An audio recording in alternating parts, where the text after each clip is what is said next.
السلام علیکم جی۔ ہم نے اس سے پہلے دیکھا تھا کہ سوید بن صامت جو عرب کے ایک بہت بڑے شاعر تھے، انہوں نے نبی اکرم صلی اللہ علیہ وسلم کو یہ کہا تھا کہ میرے پاس حکمت لقمان ہے، آپ کے پاس کیا ہے؟ تو جب آپ صلی اللہ علیہ وسلم نے سوید بن صامت کو قرآن سنایا تو وہ مسلمان ہو گیا اور سن نبوت کے 11ویں سال میں اسلام قبول کیا۔ اس کے بعد جو دوسری شخصیت تھیں وہ ایمان لائیں، اس کا نام ہے ایاس بن معاذ۔ کہتے ہیں کہ یہ بھی یثرب کے باشندے تھے اور نوخیز جوان تھے۔ نبوت کے 11 سال جنگ بواس سے کچھ پہلے اوس کا ایک وفد خزرج کے خلاف قریش سے حلف و تعاون کی تلاش میں مکے آیا تھا۔ آپ بھی اسی کے ہمراہ تشریف لائے تھے۔ اس وقت یثرب میں ان دونوں قبیلوں کے درمیان عداوت کی آگ بھڑک رہی تھی اور اوس کی تعداد خزرج سے کم تھی۔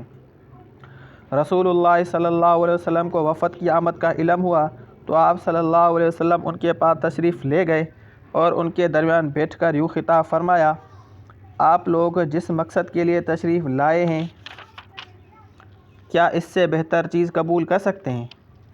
تو ان سب نے کہا وہ کیا چیز ہے؟ آپ صلی اللہ علیہ وسلم نے فرمایا: میں اللہ کا رسول ہوں، اللہ نے مجھے اپنے بندوں کے پاس اس بات کی دعوت دینے کے لیے بھیجا ہے کہ وہ اللہ کی عبادت کریں، اس کے ساتھ کسی چیز کو شریک نہ کریں۔ اللہ نے مجھ پر کتاب بھی اتاری ہے۔ پھر آپ صلی اللہ علیہ وسلم نے اسلام کا ذکر کیا اور قرآن کی تلاوت فرمائی۔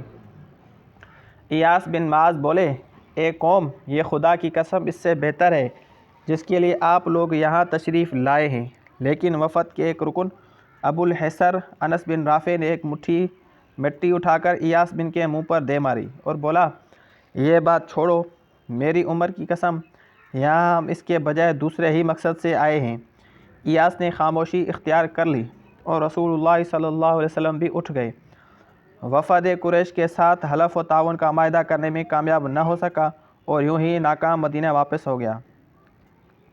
مدینہ پلٹنے کے تھوڑے ہی دن بعد ایاس انتقال کر گئے۔ وہ اپنی وفات کے وقت تہلیل و تکبیر و حمد و تسبیح کر رہے تھے، اس لیے لوگوں کو یقین ہے کہ ان کی وفات اسلام پر ہوئی۔ یہ تھے ایاس بن معاذ۔ اس کے بعد ہم دیکھیں گے ابو ذر غفاری رضی اللہ عنہ اسلام کیسے لائے۔ السلام علیکم ورحمۃ اللہ۔